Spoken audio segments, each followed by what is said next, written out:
Hi, guys. Great to see you. Jenny Taft, Fox Sports. What? Okay, Yeah. good to see you guys. Given your familiarity with Panama, how has that helped in terms of the preparation, and what do you expect to see from them? Is that for me? Yeah, both of you guys, please. Okay. Yeah, I definitely expect a team that is going to compete really well. They're really aggressive, really fit, really strong team. Got a lot of quality as well. So I just expect that the game's going to be really intense, really. Yeah, for what we've been seeing, they have a lot of consistency with the group that they've been playing, especially the guys up top. Backline has changed a little bit, but really athletic.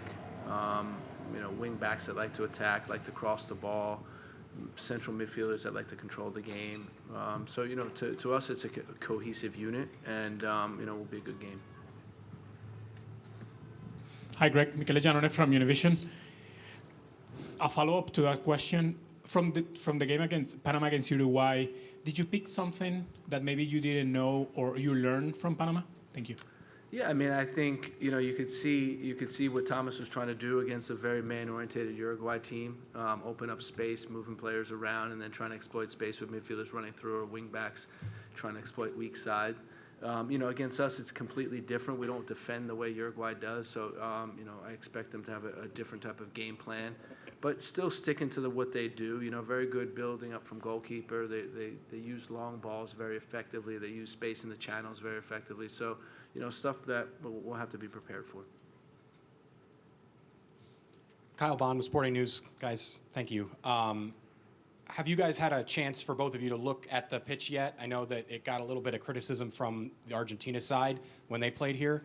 I don't know if you've gotten a chance to see it at all, but either way, what you expect from the pitch here in Atlanta.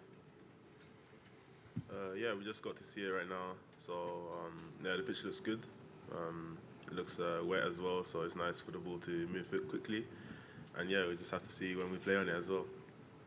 Yeah, it's hard to tell now. What I'd say is it looks to be in very good condition. We're not sure how it's going to play though. I'm not sure of the base layers and stuff that they installed it on, but it'll be the same for both teams. Lakin Lippman with Fox Sports. A follow-up to that question, actually. Since you don't really know how that field's going to play, and because Argentina was so critical, how do you prepare a team in terms of, making sure that they're aware of what the conditions of the pitch might be, hoping not for injuries, things of that nature? Yeah, again, for us, I don't share the same views as the Argentina team because we just haven't had that experience, so it's very hard for us to judge that.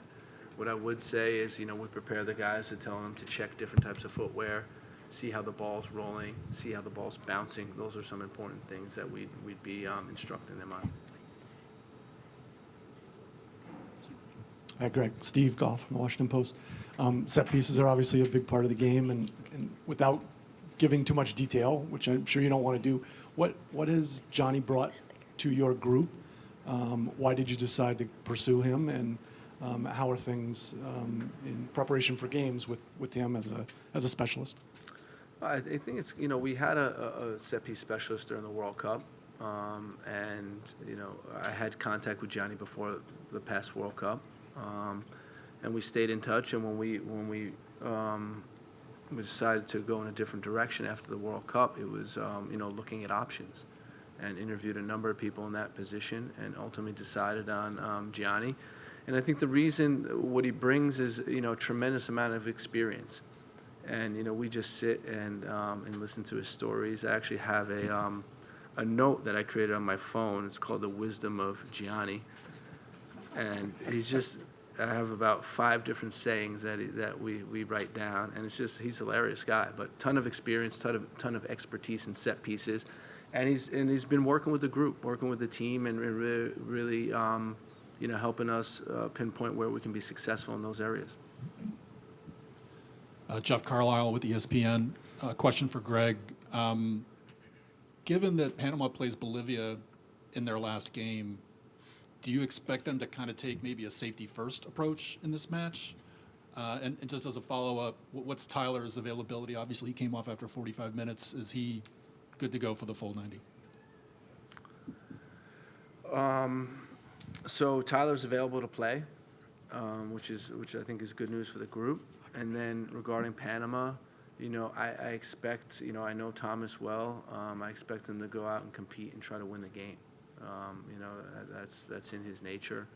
And I don't expect any different. And for us, we're looking at this as the game. Game number 2 is important for us. We're not even focused on what's next. It's really what's in front of us tomorrow.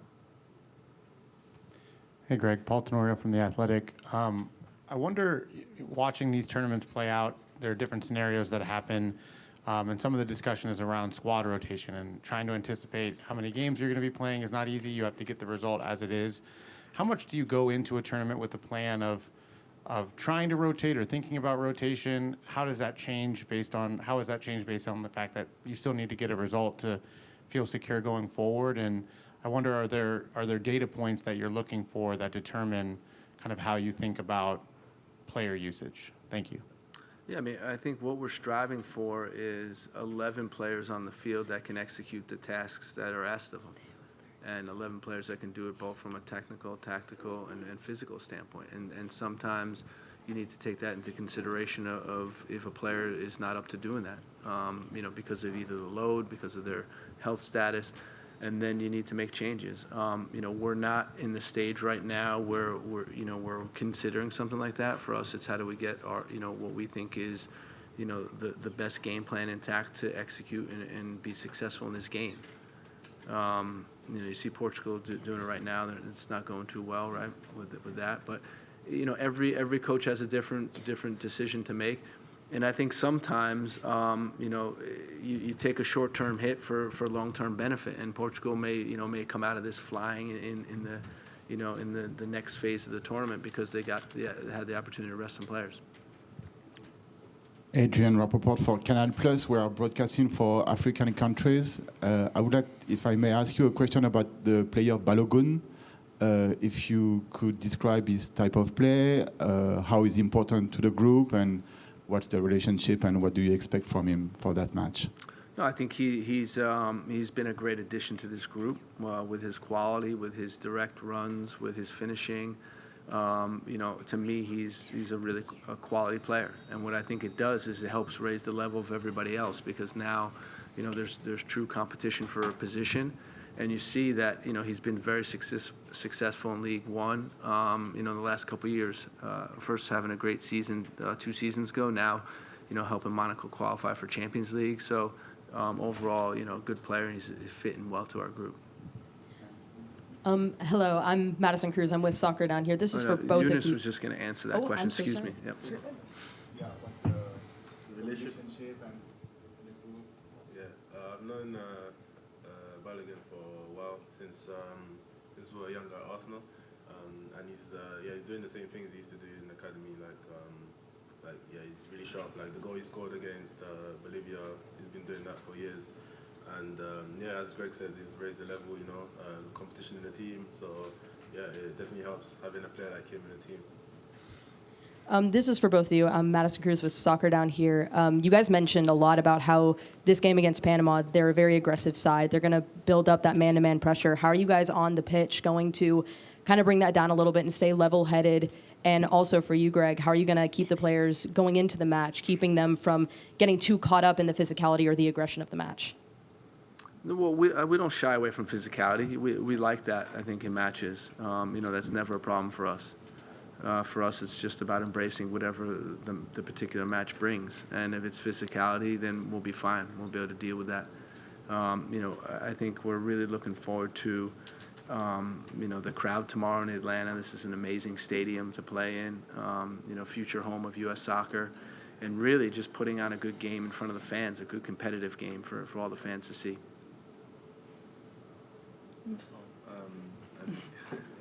I feel like whoever I play against, me personally, whether they're trying to be really aggressive or not, I feel like it's really important that we all try to win our individual battles, no matter what. And whenever we take care of that, the rest, I feel the quality shows, Hi, Yunus. Jeff Reuter with The Athletic. Thanks for taking the time. You're playing in a little bit of a different role over the last couple of games in the midfield than you have during qualifying, World Cup, and games thereafter over the last couple of years. A little bit more withdrawn. How do you like playing in that position, just a little further back in midfield, and how does that change your approach to what you want to do to impact the game? Playing deeper is a little bit different. It's more, I find it more of a positional role and a role that's really key to help the team build up, you know. I've been working on it with Greg, and it's been a good challenge. Competing as well with guys like Tyler as well in the position is really good. I feel like, it's a different role. From playing like in the qualifiers as an 8 was a bit different because you receive it in the lines and like drive and stuff. It's nice to change roles sometimes to see different perspectives, you know. Hey, Joe Lowry here from Bleacher Report. Greg, Yunus, thank you guys for doing this. Greg, question for you. You've had a chance now to watch back the Bolivia game. I was wondering if you could share your evaluation of the center backs in that game, Tim Ream and Chris Richards, maybe what you thought of their performance and what you're expecting and needing from them specifically in possession tomorrow against Panama. Thanks. Yeah, I think we analyzed the game. I think there were some moments in possession where we could have done a bit better. I think the pressure, it's just about moving, creating the right angles, understanding where the press is coming from, and then adjusting your position accordingly. But overall, I kind of stand by what I said after the game is, it was a solid performance, and we build from there.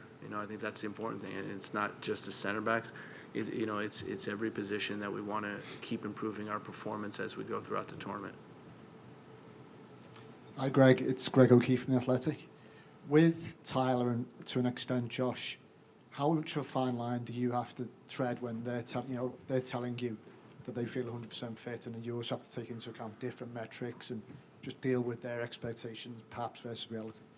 Yeah, I think it's being smart. It's gathering information. It's talking to the medical team, the performance team, continually, and getting an understanding for where they're at. And then it's just making, I think, decisions based on the information that you have. And that's all we're doing in both of these cases. We're not looking to jeopardize anyone's following season, but we know this is an important event for our team. So just being mindful of those two things. Any other questions? So thank you so much. This is final for the press conference. Thank you.